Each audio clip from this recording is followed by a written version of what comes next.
આજથી નવરાત્રિના તહેવારની શરૂઆત થઈ ગઈ છે, ત્યારે અમદાવાદ પોલીસ દ્વારા નવરાત્રિને લઈને ખાસ એક્શન પ્લાન બનાવવામાં આવ્યો છે।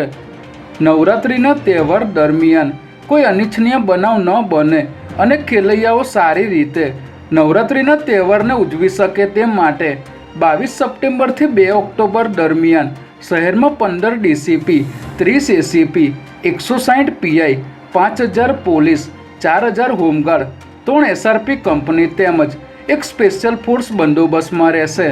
આ ઉપરાંત નવરાત્રિમાં ખાનગી કપડામાં 49 ટીમ પણ તૈનાત કરવામાં આવી છે અને 123 જેટલી પીસીઆર વાન દ્વારા પેટ્રોલિંગ કરવામાં આવશે।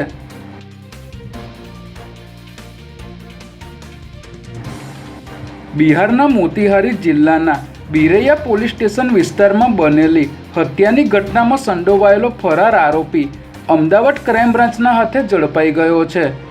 16 સપ્ટેમ્બર 2025ના રોજ અમોદકુમાર નામના વ્યક્તિ પણ 2 અજાણ્યા ઈસમોએ મોટરસાઇકલ પર આવીને 4 રાઉન્ડ ફાયરિંગ કરી તેની હત્યા કરી હતી।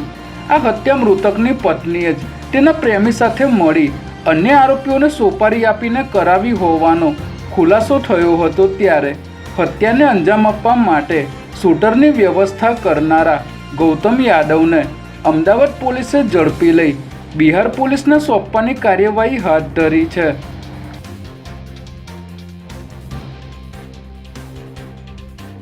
મિલકતમાં ભાગ લેવા માટે કોર્ટનો હુકમ અને સ્મશાનની બોગસ પાવતી બનાવી 1988માં મૃત્યુ પામેલી માતાનું 2012માં મૃત્યુ થયાનું ડેથ સર્ટિફિકેટ બનાવનાર આરોપીને ઝડપી લેવાયો છે। વર્ષ 2024માં આરોપીને મિલકતમાં ભાગ મેળવવાની પ્રક્રિયામાં તેની માતાના મરણ સર્ટિફિકેટની જરૂરિયાત હોવાથી તેણે અન્ય એક વ્યક્તિની મદદ લઈને તેની પાસે બનાવટી દસ્તાવેજો ઊભા કરી બનાવટી મરણ સર્ટિફિકેટ મેળવ્યું હતું, પરંતુ કોર્પોરેશનની વિજિલન્સની તપાસમાં સમગ્ર મામલો સામે આવતા તેઓએ નોંધાવેલી પોલીસ ફરિયાદના આધારે પોલીસે આરોપી હરેકૃષ્ણ પરમારની ધરપકડ કરી હતી।